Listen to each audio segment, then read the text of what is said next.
First, let's start with this case. I used to work in the tourism industry and would get awesome travel discounts for myself and a companion. In 2019, I traveled with my aunt, and we had a great time. We're close, we talk almost daily, so traveling together felt natural. But in 2020, I changed jobs and lost those discounts, which led me to start planning big trips every 5 years to make them extra special. I just turned 39 and began organizing my 40th birthday trip, set for next year. Originally, I suggested places like Iceland or a cruise. My aunt vetoed them all, saying she wanted a ship with a casino. Not my thing. Eventually, she seemed okay with a multi-city Europe trip: London, Amsterdam, parts of Germany, Switzerland, and Paris. My sister liked those destinations but didn't want a motor coach tour, so I decided on a train-based itinerary. I also invited other for family to join whichever legs they liked, since I'm paying full price now. The conflict started when my mom mentioned that my aunt told her I must be off my meds for dreaming up such a plan. Here's where it stings. I have bipolar 2, diagnosed 12 years ago. I take medication and follow personal rules against impulsive decisions. I won't jump into something major without months of thought. This trip is more than a year away, so there's nothing rash about it. But my family sometimes attributes any emotional moment on my part to me being unstable, while my sister can have a bad day and get full sympathy. I'm upset that my aunt gossiped about my mental health, especially since I've asked her not to share my private details. She's done it before, but this time calling me off my meds felt disrespectful and hurtful. Now I'm thinking of uninviting her from the trip altogether. On the one hand, it feels harsh because we've traveled together and I wanted everyone to have the option to join. On the other hand, this is my birthday trip. I'm covering my own costs, and I don't want to spend time with someone who dismisses my well-managed condition as crazy. So, would I be in the wrong if I told my aunt she's no longer welcome on my 40th birthday trip after she made those comments? Or should I just let it slide, knowing she'll gossip anyway? Edit. I had a number of comments suggesting the trip was free, so I think I phrased it incorrectly in the original post. I would be paying for myself and everyone would be paying for their own portion of the trip. I'm considering their interests because they would also be paying to go on the trip. I don't like to travel solo, as I've had a couple of bad experiences in the past related to my mental health while traveling, so it's something of a safety in numbers situation. My aunt is retired and widowed, so it's easy for her to join me on trips. Since my sister expressed interest, I would be able to go with just my sister, so I still wouldn't be solo. I get that it seems like I'm bending over backwards to accommodate everyone else, but it's to my benefit in that I can travel with someone who is just as excited about travel as I am. I love traveling to experience new cultures and learn about art and history. This Europe train trip is just as exciting to me as Iceland or any other destination. I don't feel like I'm sacrificing for this itinerary, but would be if I went on an ocean cruise. With regards to the gossiping, this is unfortunately something that my aunt and my mom's side of the family does often. They will gossip any chance they get. It's not something I enjoy, but I was raised around it, so am just used to it. If she only said it to my mom in concern, that would be one thing, but I know she's telling all of my extended family that I'm not close with, and they're all imagining the worst-case scenarios. I also suspect that she will continue to use my planning this trip as source material for her gossiping. My mom shared what my aunt said in confidence, which I appreciated because it could have continued happening behind my back without my knowledge. I haven't confronted my aunt because she would know that my mom told her, and it would cause family drama. My plan, if I do disinvite her, would be to explain that I'm going to do something with my sister as a sibling trip, or come up with a similar excuse that doesn't directly state the reason I'm not comfortable with her attending.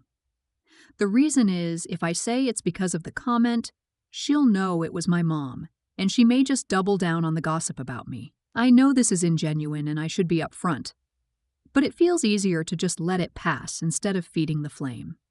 I hope this extra info helps with your judgments. I'll continue responding to some comments when I feel it makes sense to. Let's start judging. You're not in the wrong. Anyone who sides with your aunt can join her in being uninvited. You are providing a generous, well-planned trip, and even with your medical situation, you're still allowed to have and express feelings. You're not in the wrong. I found it confusing why your aunt had so much input regarding your trip in the first place. Go where you want to go. Quit accommodating everyone else. Remarking that someone must be off their meds is typically associated with people who are highly manipulative. They use that phrase to gaslight you into thinking you're acting crazy, because they aren't getting what they want from you. This woman sounds toxic, and if this is typical behavior from her, I would limit my interactions with her altogether. You're not in the wrong. Next up, last night my daughter was playing with Legos before bedtime in the living room. This morning, when our daughter woke up, she walked onto the living room rug and suddenly began crying out, hopping on one foot. It was still early morning, and we all were a bit groggy. Our daughter hopped to her mom looking for comfort. Instead of consoling her, my wife kept insisting she wasn't hurt, saying she just tripped on the rug. Our daughter kept saying she stepped on something, but my wife kept disregarding it. I was quiet about the situation until this point, where I stood up for our daughter and said I think she did step on something because she was playing with Legos last night and the rug is thick. I looked at our daughter's foot and it was bleeding, so I cleaned it and put a Band-Aid on it. I then put on a funny video of people stepping on Legos to cheer our kid up and show her it happens to other people too. After this, my wife storms upstairs angrily. I wait a while to see if she comes back, but she doesn't. I decide to put our daughter in the tub, then go check on my wife. When I check on my wife, she is brooding and angry. I asked her what's wrong and she denied anything is wrong. I asked her why she stormed upstairs if nothing is the matter. She then proceeded to say we were ganging up on her. She said I provoked our daughter to go against her. I told her all I was doing was acknowledging our daughter was hurt when she was denying it. She then said I should have never come upstairs and make her angry. I told her she was acting childish and the situation was about helping our daughter, not about her. We began arguing, our daughter watching now. Noticing this, I shut down the argument and took our daughter back to the bathroom to continue her bath and console her. I now feel like I'm in the doghouse for no good reason. I understand my wife made to feel like it's us against her and probably feels isolated. But I personally feel in this situation she is being immature and self-absorbed. Am I in the wrong? Let's start judging. You're not in the wrong. Nothing wrong about standing up for your child and for what's right. That being said, have you thought about why your wife reacted this way? Has her behavior always been this way? If it has, then you must find the root cause of it. And if she requires any sort of help to take care of herself, then you must support her. Edit. Your wife's way of bottling her emotions and then having an outburst is going to affect your daughter negatively. She will see mom bottling up her emotions and thinking it is okay to do so. Please let her know that this is not okay. Teach her that it is never okay to keep your feelings bottled up. Use this as an opportunity to teach her about sharing her feelings and emotions. As you describe, I don't understand your wife either. Your daughter was literally bleeding. I suppose I can understand if your wife was thinking that your daughter was flopping like a European footballer. It can happen that a kid tries to exaggerate being hurt for attention.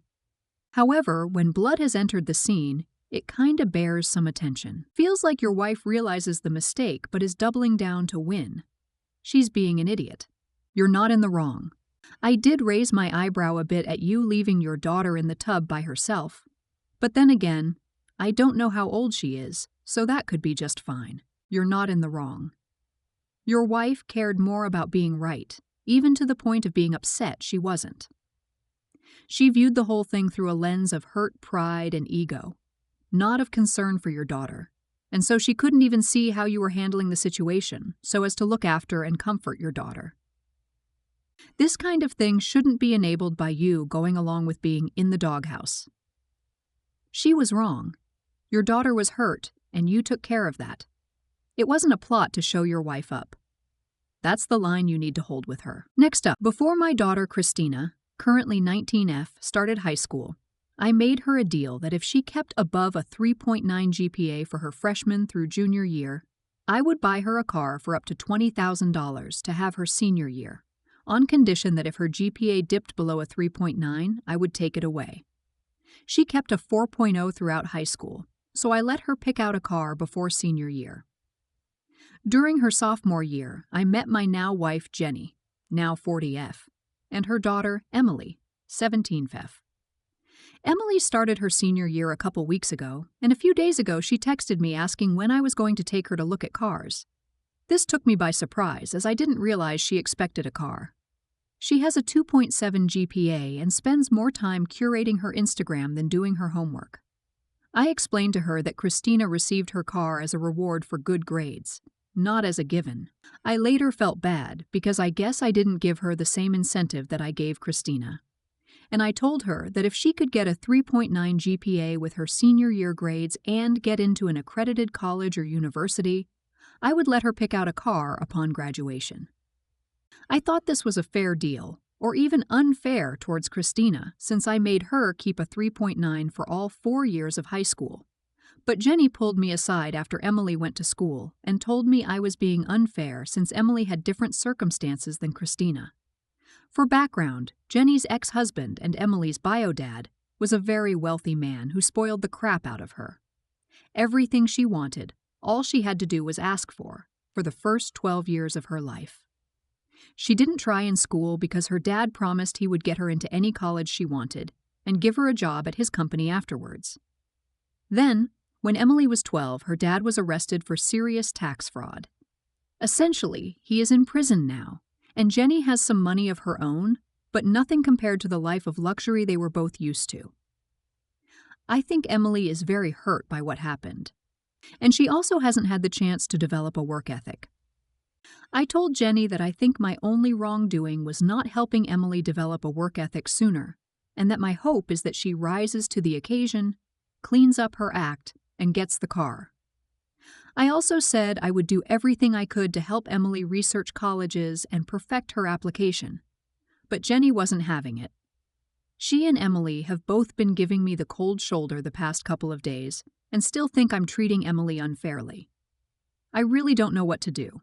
I want to give Emily a goal that is challenging but attainable, but at the same time, I don't want to put a strain on my relationship with my family. Let's start judging. You're not in the wrong.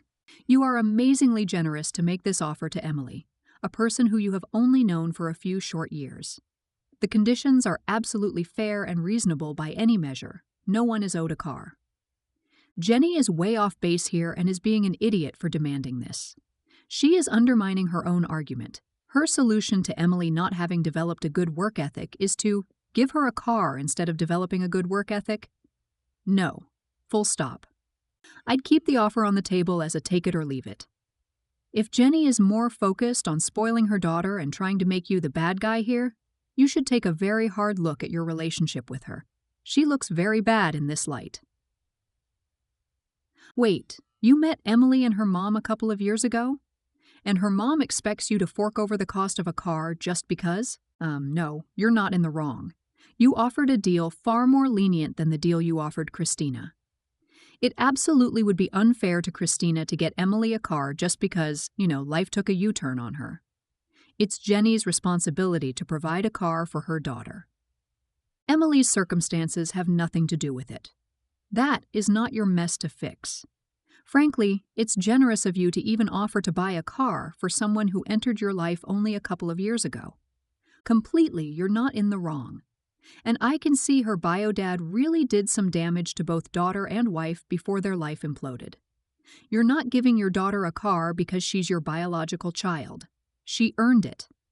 You gave your stepdaughter the same opportunity, an even better one, actually, shorter time frame, and she turns her nose up at it.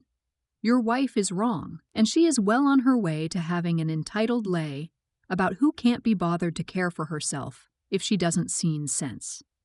She is crippling her child's future by spoiling her because the non-moneyed real world is not going to put up with it. Next up, the other day my wife bruised her heel very badly. It's non-weight-bearing and she's on crutches.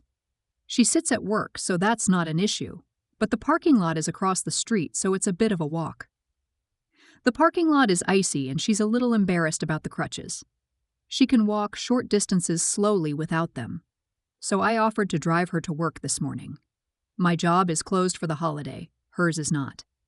So at 5:30 this morning I brought her to work. No problem. Well, on the way there she realized she forgot something she needed. She had something that could work instead, but she would be more comfortable with the actual one. Okay, fine. It's a 10-minute drive one way, so I offered to run back home after dropped her off to grab it and bring it back, which I did. Now, she usually eats lunch in her car. There is a break room, but she doesn't care for it. I had asked her before bringing her to work if she would be all right eating in the break room. She said yes. Well, apparently, the room she's working in is very cold today. She often has issues with cold hands and feet, so unsurprisingly, her hands and feet are frozen and she can't warm them up. So she texted me and asked if I would come to work on her lunch so she could sit in the car and warm up. Here's where I may be idiot. I gave her a lukewarm response. She asked if I would mind and I said, well, I'm not going to say no. She instantly got very angry with me and told me not to come, and doesn't even want me to pick her up after work today, because she doesn't want to be in the car with me. I know what I said wasn't great, but I didn't want to drive back and forth to her job 4 times today. I've been taking care of her all weekend because of her injury, and I was looking forward to relaxing a little on my day off and getting a few things done that I've been putting off. Let's start judging. You're not in the wrong. Your wife needs to be a bit more independent. I really don't see why this situation requires you to come, again, to make sure she has no walking to do. She should either suffer through a day, or a week, or whatever, of the cold break room, eat at her desk, or find another spot that isn't the parking lot. Lots of people feel cold at work at times, including office workers. Hand warmers, fingerless gloves, space heaters, heated blankets, slippers, etc. are all things that can help with that. To me, it seems like your wife is unable to deal with minor inconveniences and would rather ask you to come relieve her, which I don't think is reasonable. Everyone sucks. You for replying passive-aggressively like you did. That text was almost snarky. And your wife for asking you to make another round trip to her work that really wasn't necessary.